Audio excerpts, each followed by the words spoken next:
זוהי ארץ ישראל היפה. This is the beautiful land of Israel. You won't find here Canadian rivers or mountains from US. It conquers you in a special way, with an unexplained internal feeling of beauty and holiness.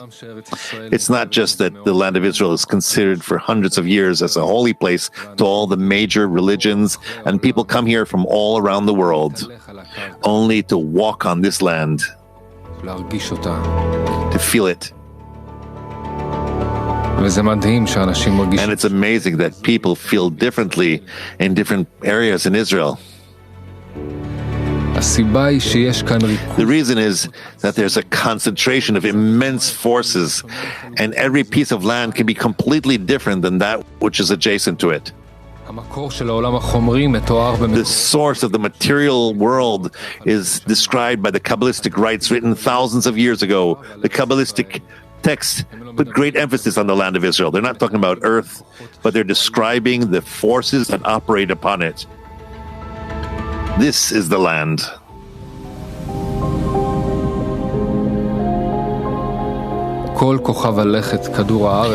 The whole planet Earth and its part, called the land of Israel, is influenced by 5 great forces called Sfirot.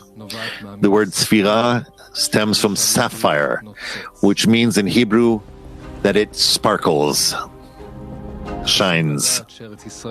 It's important to know that the land of Israel includes 9 climates, and there's a good reason for it. According to these areas, each 10 to 15 kilometers, there's a different feeling. The reason for that is that every part of the country projects unique spiritual projection. From here, the bestowal of spiritual forces spreads to the world. The first force is the beginning of it all. It's the thought that is later operated, and it's called Keter. It's a force that's not so clear and understood, but its main characteristic is where it stems from and suckles and gives and nurses. The Mount Meron, here it is, which is covered with snow in the winter and stands above the whole land of Israel. This is the highest land, and it is in the northern part of Israel.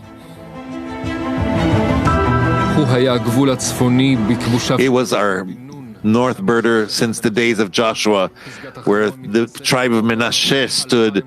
It stands up 2,800 meters above sea level.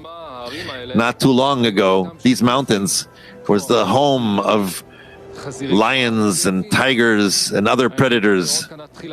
You could see here, till the beginning of the 20th century, even brown Syrian bears. Mount Hermon is mentioned 13 times in the Bible. The name Hermon in Hebrew is a holy place.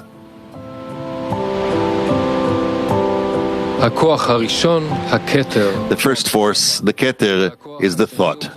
And the second force is already the accumulation of the action, which is called Chokhmah. The Chokhmah is symbolized by the water that come down from the downfalls of the Hermon to the whole area, from the Hermon to the Sea of Galilee, the Kinneret. They come down from the Golan Heights and come down through great streams that are also called the 32 streams of wisdom, the 32 sources of the light of Chokhmah. And when they come to the Kinneret, they're already called the Jordan River. Jordan meaning coming down. The interesting thing is that the waters of the Jordan, when they go through the Kinneret, do not mix into its water, but flow straight through to the Dead Sea. The Chokhmah builds our world. It's the foundation of our life, the essence of all of creation.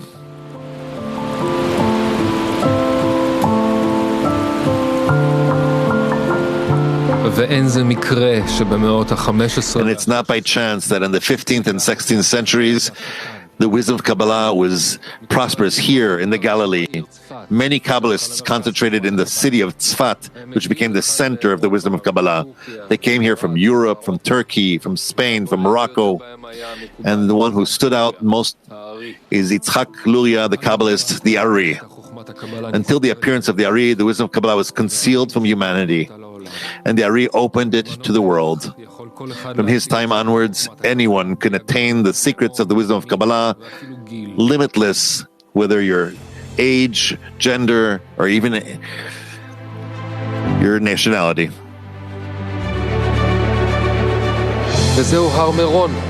And this is Mount Meron. It seems like not a big mountain, but according to its spiritual roots, it's a very high mountain. And it's because it represents the Sphira of Chokhmah. They use the word Meron as a high place, an exalted place. It's mentioned in the Bible and in the Canaan cities of the Egyptians and the Asherites. Here also is where the Idra Rabbah, a little cave hidden in this hillside of Meron, between Meron and ancient Tzfat. Once, long ago, the composer of the Zohar, Rabbi Shimon Bar Yochai, and his students came and sat here in this cave, each in his permanent place, and they wrote together a book. There's no more concealed to it. The book of Zohar is called so because of the radiance in it. The book of Zohar. For thousands of years, around this book, many rumors and even fears that all the necessary components to create true mystery. A special book with its immense spiritual force and its positive influence on the reader.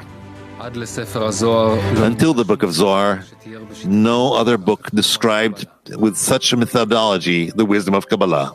The third force I want to tell you about is the force of complete giving, absolute giving, which is called Bina. Bina is a motherly quality of purity, of absolute love that protects us from our ego and aims us towards devotion and giving. And of course, its expression in our world is the Kinneret, the Sea of Galilee. The source of the name Kinneret comes from the form of the lake, which is like a harp, like King David's harp that he played on. The Kinneret nourishes all of Israel and fills it with life. It's not by chance that the name Kinneret gives us associations like purity, love, giving. In the ancient sources, it's called the Sea of Galilee or the Sea of Genosar. In Israel, it's called by its ancient name, the Sea of Kinneret.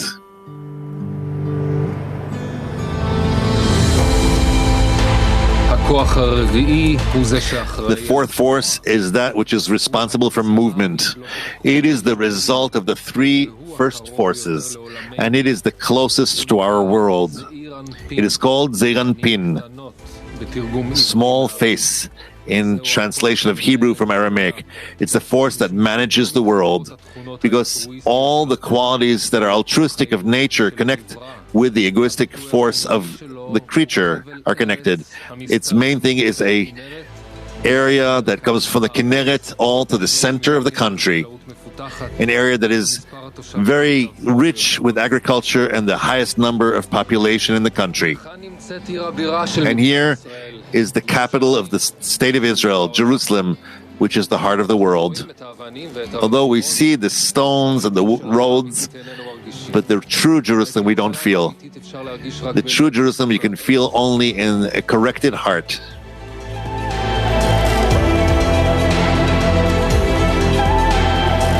The spiritual meaning of Jerusalem is a complete city that is built on fear. Fear from the state of the revelation of the upper force, a state where we will become one united humanity. There's not for no reason that it's the city of all three religions, and the communities and many ethnic groups live, many religions and nationalities, and they all naturally merge into this city without bothering one another, each living in his way and his faith. This is how the citizens of this city lived for many generations in one of the most ancient cities in the world.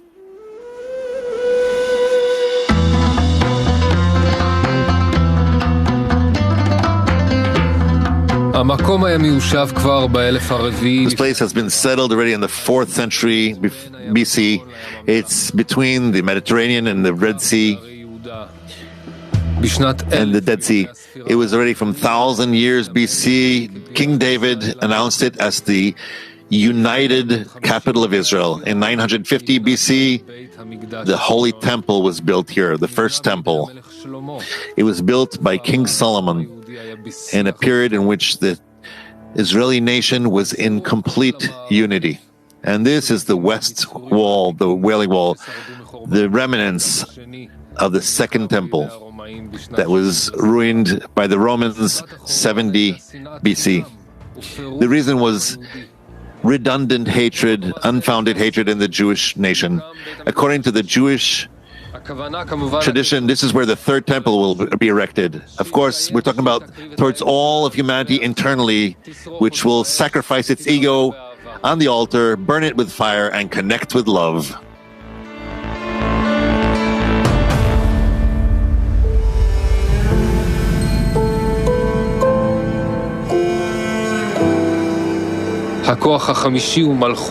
The 5th force is Malchut.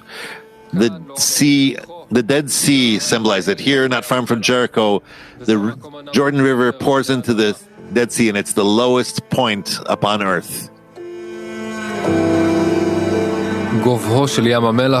The height of the Dead Sea is 430 meters below sea level. The salt describes the egoistic force of Malchut, and the sweet waters of Bina, meaning the quality of altruism.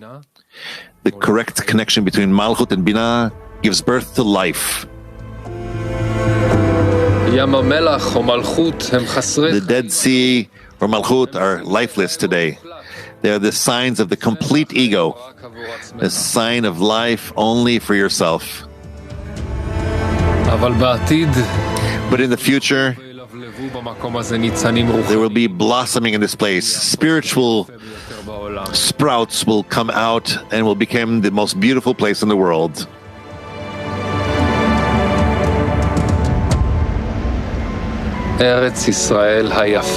The land, the beautiful land of Israel. Here is the spiritual path of humanity.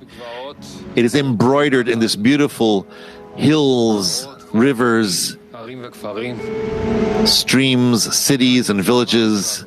Here is our past, and here is also our future.